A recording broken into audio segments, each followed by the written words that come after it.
Hi, எல்லோருக்கும் வணக்கம். எல்லாரும் எப்படி இருக்கீங்க? சூப்பரா இருப்பீங்கன்னு சொல்லிட்டு நம்புறேன். பெரிய சைஸ் வீடியோ போட்டு ரொம்ப நாள் ஆச்சு. அப்படி இன்னைக்கு என்ன வீடியோ போடலாம்னு சொல்லிட்டு நான் தேடும்போது தான் எனக்கு ஒரு ஒரு பழைய விஷயம் ஒன்று ஞாபகம் வந்துச்சு. சரி, ஏன் நம்ம அந்த கேஸை எடுத்து நம்ம பேசக்கூடாது அப்படின்னு யோசிச்சு தேடும்போது தான் நான் இதை பார்த்தேன். எனக்கு அந்த கேஸை பத்தி கொஞ்சம் தெரியும். ஆனா இந்த அளவுக்கு கொடூரமா அது நடந்திருக்குன்றது எனக்கு தெரியாது. ஆனா அதுக்கப்புறமும் இத்தனை வருஷத்துல இது எத்தனையோ இந்த மாதிரி கேசஸ் நடந்துருச்சு. ஆனா அதுக்கான எந்த ஒரு ஸ்டெப்புமே இந்த அரசாங்கம் எடுத்த மாதிரி எனக்கு தெரியல. சோ அதுதான் இன்னைக்கு நம்ம பார்க்க போறோம். வாங்க வீடியோக்குள்ள போலாம். இந்த கேஸோட டீடைல்ஸ் படிக்கும்போது எனக்குள்ள அவ்வளோ கோவம் வந்துச்சு. இதை நான் ஸ்கூல் படிக்கிற டைம்ல இந்த கேஸ் நடந்துச்சு. அப்போ எனக்கு கொஞ்சம் தான் தெரியும். ஆனா இத படிக்கும்போது இந்த அளவுக்கு கொடூரமா நடந்திருக்கு. ஆனா இன்ன வரைக்கும் அந்த கேஸ்ல எந்த டீடைல்ஸுமே அப்டேட் ஆகவே இல்லை அப்படின்றது ரொம்ப கோவம் வந்த ஒரு விஷயம். அதனால இந்த வீடியோல நான் எப்படி பேச போறேன்றது எனக்கு தெரியல. என் மனசுக்குள்ள அவ்வளவு கோவங்கள் இருக்கு. இதுல கெட்ட வார்த்தை கூட வரும்னு நான் நினைக்கிறேன். இந்தியால இருக்க பெத்தவங்களுக்கும் சரி, பொம்பளை பிள்ளைங்களுக்கும் சரி, கதி கலங்க வச்ச ஒரு கேங் ரேப் தான் இந்த ஒரு கேஸ். மோஸ்ட்லி இப்ப நிறைய பேர் கண்டுபிடிச்சிருப்பீங்கன்னு நினைக்கிறேன் நான் எந்த கேஸ பேச போறேன் அப்படின்னு. என்னன்னா, நிர்பயாவோட கேஸ். சோ நிர்பயா அப்படின்றது என்ன? நிர்பயா அப்படின்றது அந்த பொண்ணோட பேரு கிடையாது. நான் ஃபர்ஸ்டே சொல்லிடுறேன். இந்தியாவோட லா படி ஒரு பொண்ணு, அதாவது ஒரு விக்டிமா இருக்காங்க அப்படின்னா அவங்களோட பேர், உண்மையான பேர் சொல்லக்கூடாது. பேர் மாத்தி வைப்பாங்கல்ல, பெயர் மாற்றப்பட்டுள்ளது அப்படின்னு வரும்ல.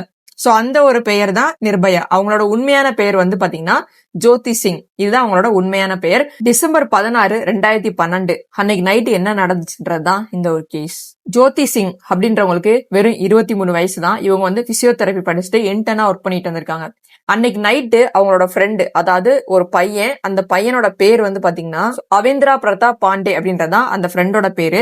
சோ அவங்க ஃப்ரெண்ட்ஸா இருக்கலாம், லவ்வர்ஸா இருக்கலாம், அதுல எந்த டிபேட்டும் நமக்கு தேவையில்லை. அது அவங்களோட பர்சனல். இவங்க ரெண்டு பேரும் நைட்டு படத்துக்கு போயிட்டு பஸ்ல டிராவல் பண்ணி வந்துட்டு இருந்திருக்காங்க. அது ஒரு பிரைவேட் பஸ். அந்த பிரைவேட் பஸ்ல இவங்க ரெண்டு பேரும் இல்லாம 6 பேர் வந்திருக்காங்க, இன்க்ளூடிங் அந்த டிரைவரும் சேர்த்து. இந்த 6 பேரும் தான் அந்த பொண்ணை கொடூரமா கற்பழிச்சு கொன்ன கொலையாளிகள்.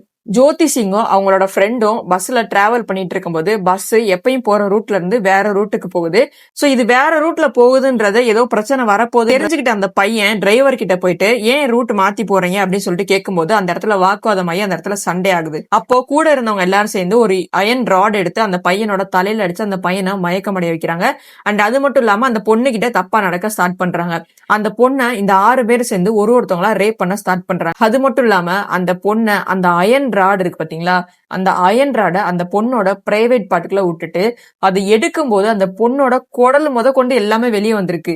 நீங்க யோசிச்சு பாருங்க, அந்த டைம்ல அந்த பொண்ணுக்கு எவ்வளவு வலி இருந்திருக்கும், எவ்வளவு கஷ்டப்பட்டு இருக்கும், அந்த உயிர் எவ்வளவு துடிச்சிருந்திருக்கும். நீங்க யோசிச்சு பாருங்க. ஆனா இவங்க யாருக்கும் தான் தண்டனை கிடைக்கல. இந்த மாதிரி அந்த பொண்ணை 6 பேரும் சேர்ந்து ரேப் பண்றாங்க. அயன்ராட அந்த பொண்ணோட பிரைவேட் பார்ட்ல விட்டு எடுக்கும்போது குடலை ஃபுல்லா உருவி எடுக்கிறாங்க. ஆனாலும் அந்த பொண்ணு இறக்கல. இவங்க 2 பேருமே சேர்த்து எடுத்து அந்த பஸ்ல இருந்து வெளியே தூக்கி போட்டுறாங்க. அந்த நைட்டு டிசம்பர் மாசம் டெல்லியில எவ்வளவு குளிரா இருக்குன்றது நம்ம எல்லாருக்குமே தெரியும். அந்த குளிர்ல 2 பேரும் குத்து உயிரும் கொலை உயிருமா வெளியே கிடக்காங்க. அப்ப அந்த வழியா போன யாரோ ஒருத்தவங்க பார்த்து போலீஸுக்கு தகவல் கொடுத்து அந்த பொண்ணு ஹாஸ்பிட்டல்ல போய் அட்மிட் பண்றாங்க. ஹாஸ்பிட்டல்ல அட்மிட் பண்ணிருக்காங்க. டாக்டர்ஸ் செக் பண்ணிட்டு அந்த பொண்ணோட வயித்துல 100ல வெறும் 5% குடல் மட்டும்தான் இருந்திருக்குன்னு சொல்லியிருக்காங்க. எந்த ஒரு உயிரினத்துக்குமே நடக்காததெல்லாம் இந்த பெண்ணா பிறந்த இந்த உயிரினத்துக்கு மட்டும்தான் நடக்கும்ன்றதுலாம் இந்த மாதிரி விஷயங்கள் தான். ஓகே, அந்த பொண்ணை ஹாஸ்பிட்டல் எடுத்துட்டு போயிட்டாங்க. ஆனா அந்த பொண்ணு இறக்கல. ஓகேங்களா, அந்த பொண்ணோட மனசு அந்த இவ்வளவு வலிய வேதனைய அனுபவிச்ச அந்த உயிர் சீக்கிரம் போகல. அந்த பொண்ணு போலீஸ் கிட்ட வாக்குமூலம் கேட்பாங்க பாத்தீங்களா போலீஸ். அப்போ அந்த பொண்ணு சொன்ன ஒரு வார்த்தை, எனக்கு நீதி வேணும் அப்படின்ற ஒரு வார்த்தை தான் அந்த பொண்ணு கடைசியா பேசி இருந்திருக்காங்க. கடைசியா அவங்க கேட்டதும் அந்த ஒரு விஷயம் தான், எனக்கு நீதி வேணும் அப்படின்னு. ஆனா இன்ன வரைக்கும் அது கிடைக்கல. ஓகே, இப்போ இந்த 6 பேருக்கு வருவோம். இந்த 6 குற்றவாளிகள் இருக்காங்கல்ல, அதுல ஒரு நாய்க்கு 18 வயசு ஆகலையாம். அது 17 வயசு இருக்க ஒரு நாயா. அந்த சொறி நாய்க்கு 17 வயசு ஆகலன்றனால அந்த சொறி நாயோட பேரை எந்த இடத்துலயும், நியூஸ்லயும் சரி, நியூஸ் பேப்பர்லயும் சரி, எந்த இடத்துலயுமே அந்த சொறி நாயோட பேரும் வரல, அந்த சொறி நாயோட போட்டோவும் வரல.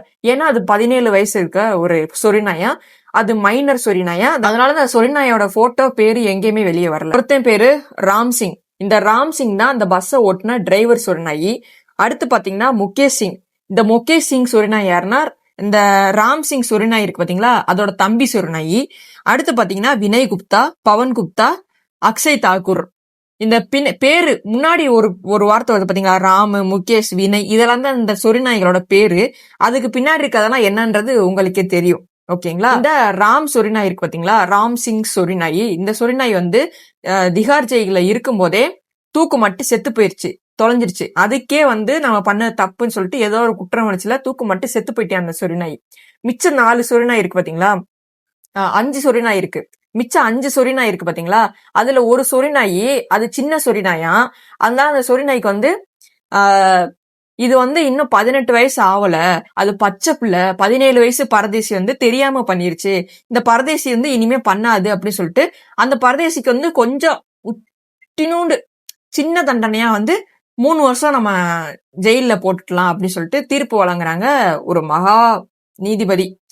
சோ அந்த சொரிநாய் வந்து 3 வருஷம் ஜெயில இருந்துட்டு 2015 அந்த பரதேசி பண்ணாட ரிலீஸ் ஆயிடுச்சு. ஓகேங்களா. அது இன்ன வரைக்கும் நல்லா சந்தோஷமா தெரியுது.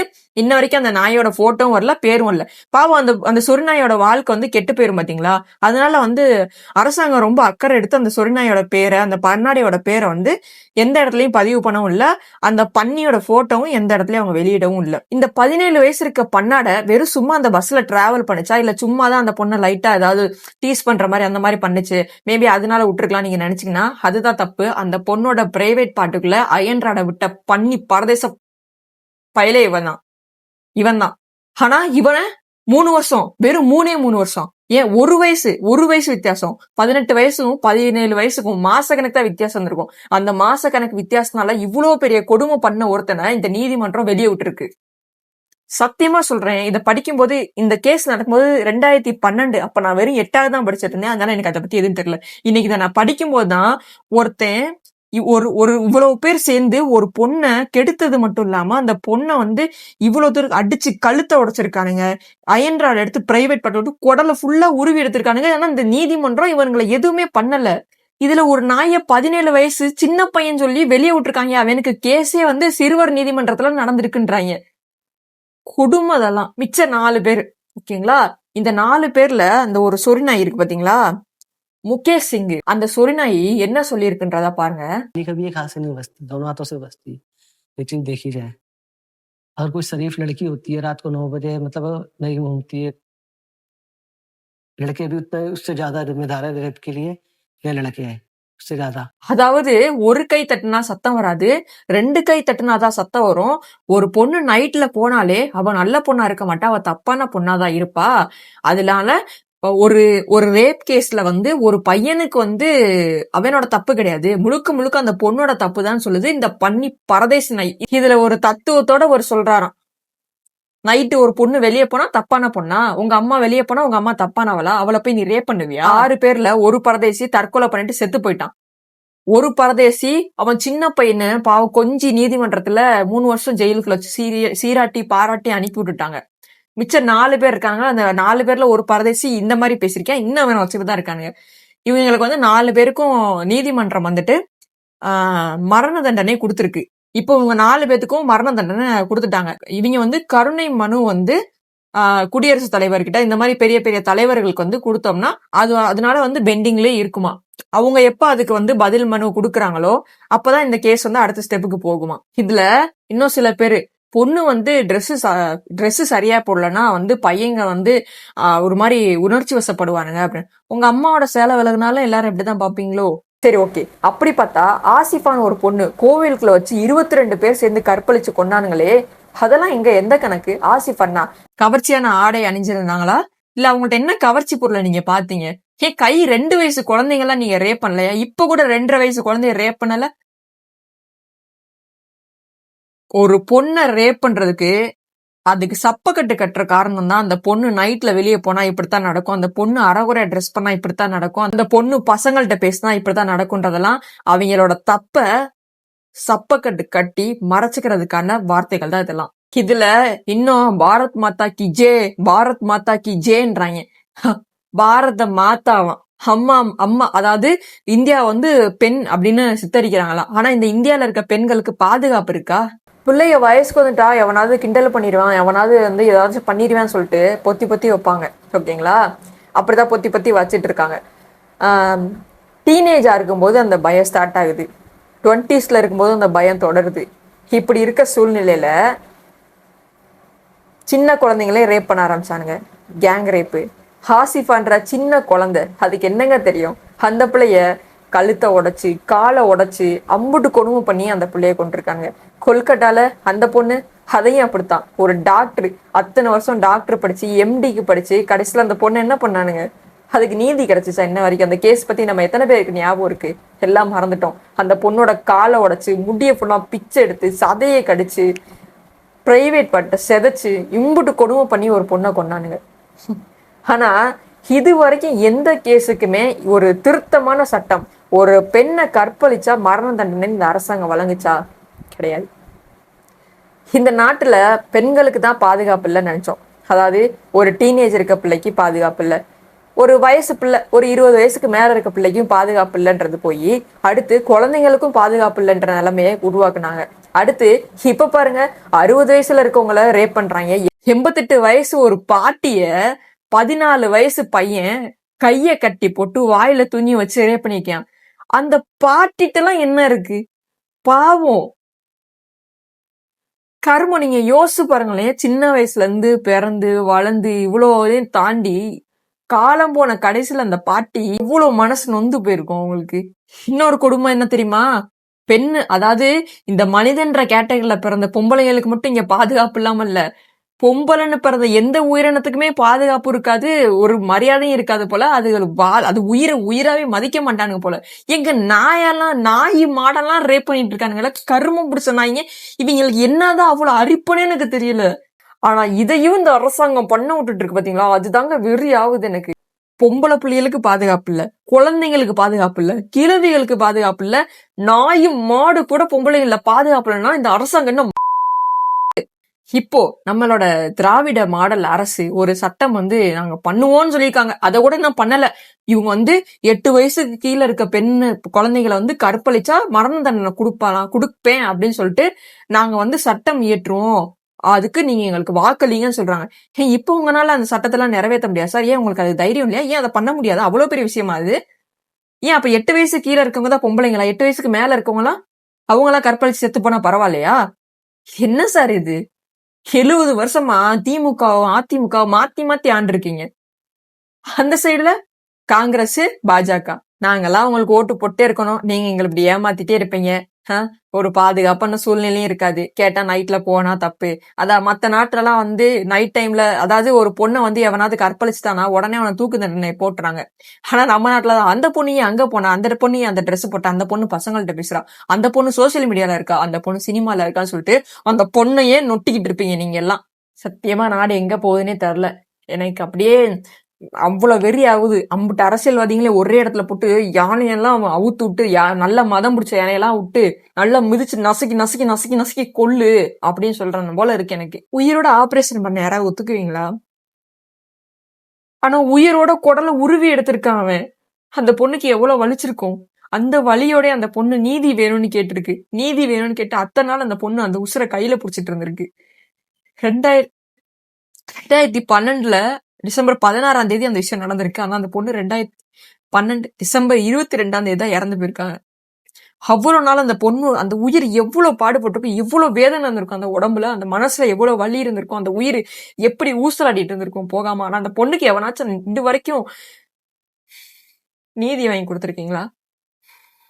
அப்ப நீதிமன்றங்கள்லாம் சும்மாதான். ஏன் அந்த நாய்களுக்கு ஏன் மரண தண்டனை விதிக்கிறதுக்கு இந்த அரசாங்கத்துக்கு அவ்வளோ பயம்? ஏன் ஏன் ஏன் அவனுங்களை கொன்னா என்ன தப்பு? அவனே ஒருத்தன் செத்து போயிட்டான், அவனே அவன் உயிரை எடுத்துக்கிட்டான். ஆனா இவனுங்க உயிரை எடுக்கிறதுக்கு இந்த அரசாங்கத்துக்கு தைரியம் இல்லை. என்ன அரசியல் கட்சிகளுக்கு அவங்கள தூக்குல போடுங்க நீதி வாங்கி கொடுக்கறதுக்கு திராணி இல்லை. நீதிமன்றங்களுக்கு தீர்ப்பு நிலையா நிறுத்தி அதை நிறைவேற்றுறதுக்கு தைரியம் இல்லை. இன்னும் நான் கேட்கறேன், எல்லா ஊர்லயும் போலீஸ்காரங்க இருக்காங்க, போலீஸ்காரங்க மேல எனக்கு பெரிய மதிப்பு இருக்கு, எனக்கே போலீஸ் ஆகணும்னு தான் ஆசை. இப்போ அஜித்குமார் அந்த நகையை எடுத்தாருன்ற, அதாவது மடப்புறத்துல அஜித்குமார் அந்த நகையை எடுத்தாருன்றதுக்கான எந்த ஆதாரமே கிடைக்கல. ஆனா ஒரு மேல் இடத்துல இருந்து ஒரு பிரஷர் வந்துச்சுன்றதுக்காக அவர் போட்டு அடிச்சே கொண்டிருந்தீங்க. ஓகேவா? சாத்தாங்குளத்துல அப்பா மகன் 2 பேரையுமே நிர்வாணப்படுத்தி அடிச்சே கொண்டிருக்கீங்க. ஏன் இந்த மாதிரி ஆளுங்கள்லாம் நீங்க அடிச்சு கொள்ள மாட்டீங்களா? ஏன் சார்? சார் இந்த மாதிரி ஆளுங்கெல்லாம் அடிச்சு கொள்ளுங்க சார். மக்கள் உங்களுக்கு ஆதரவா இருப்பாங்க. மக்கள் வந்து உங்களை தலையில தூக்கி வச்சு ஆடுவாங்க சார். அப்பாவி மக்கள் அடிச்சு கொள்ளாதீங்க சார். இந்த மாதிரி ஆளுங்கள்லாம் நீதிமன்றம் வரைக்கும் கொண்டு போகாதீங்க சார். செயலுக்குள்ளே வச்சு முடிச்சிருங்க. மக்கள் எல்லாம் சந்தோஷப்படுவாங்க. அட்லீஸ்ட் நீங்களாவது நீதி நிலைநிறுத்துங்க. இது ஒரு உயிரை அடிச்சு கொள்றது தப்பு தான். ஆனா இந்த மாதிரி நாய்களை அடிச்சு கொல்லாம இருக்கிறது எவ்வளவு பெரிய தப்பு. இதுல இருந்து பெண்களுக்கு நான் ஒரே ஒரு விஷயம் சொல்லிக்கிறேன். நீ அழகா இருக்க, நீ பெண்மையா இருக்க, நீ நளினமா இருக்கன்னு ஒருத்தர் சொன்னானா செருப்பு கழட்டி அடிங்க. பெண்ணுன்னா அது மட்டும் கிடையாது. நீ வீரமா இருக்க, நீ தைரியமா இருக்க, நீ திமிரோட இருக்க, இதுதான் பெண்மைன்னு ஒருத்தர் சொல்லணும். அதுதான் உண்மையான பெண்மை என்னை கேட்டா. பொம்பளை பிள்ளை இப்படித்தான் இருக்கணும், பொம்பளை பிள்ளை நளினமா இருக்கணும், பொம்பளை பிள்ளை அழகா இருக்கணும், பொம்பளை பிள்ளை வந்து பெண்மையோட இருக்கணும் அப்படின்னு சொல்லிட்டு இந்த மாதிரி தயவு செஞ்சு இருக்காதீங்க ப்ளீஸ். இன்னொரு விஷயம், ஒரே ஒரு விஷயம் எனக்கு புரியவே இல்லை. உங்க வீட்டு பிள்ளைங்க ஒரு தாழ்த்தப்பட்ட பையனை காதலிச்சுட்டா வெட்டி கொல்றீங்க. இத்தனை இத்தனை கேசஸ் நடந்திருக்கு. அதாவது பலாத்காரம் பண்ணி இறந்த பிள்ளைங்க இத்தனை பேருக்கு. அவங்க வீட்டுல ஆம்பளைங்களே இல்லையா? உங்களுக்கு எல்லாம் கோவமே வராதா? ஒரு பொண்ணு தாழ்த்தப்பட்டவனை லவ் பண்ணிட்டா அவனை போய் வெட்டி கொள்றீங்க. வெறும் காதலிச்ச பாவத்துக்காக ஒரு பையனை வெட்டி கொள்றீங்க. உங்க வீட்டு பொண்ணை கற்ப சூறையாடி உங்க வீட்டு பொண்ணை கொன்னு போடுறானுங்க. ஆனா அவனுங்கலாம் நீங்க வெட்ட மாட்டீங்களா? வெட்ட வேணாம், போய் அடிக்க. நல்லா என்ன சொல்றது, வன்முறையை தூண்டுற மாதிரி அப்புறம் இருக்கும் என் பேச்சு. ஓகே, இதுக்கெல்லாம் ஒரு நல்ல ஒரு மாற்றமா உங்களோட ஓட்டு அமையணும்னு நான் வேண்டிக்கிறேன். ஏன்னா எல்லாரும் ரொம்ப பாதுகாப்பா இருக்கணும்ல, அதனால உங்க ஓட்டை சிந்திச்சு போடுங்க. நான் சொல்ல வேண்டிய தேவையில்லை. இதோட நான் அந்த வீடியோ முடிச்சுக்கிறேன். வேற வீடியோல பார்க்கலாம். டாடா பாய். See you.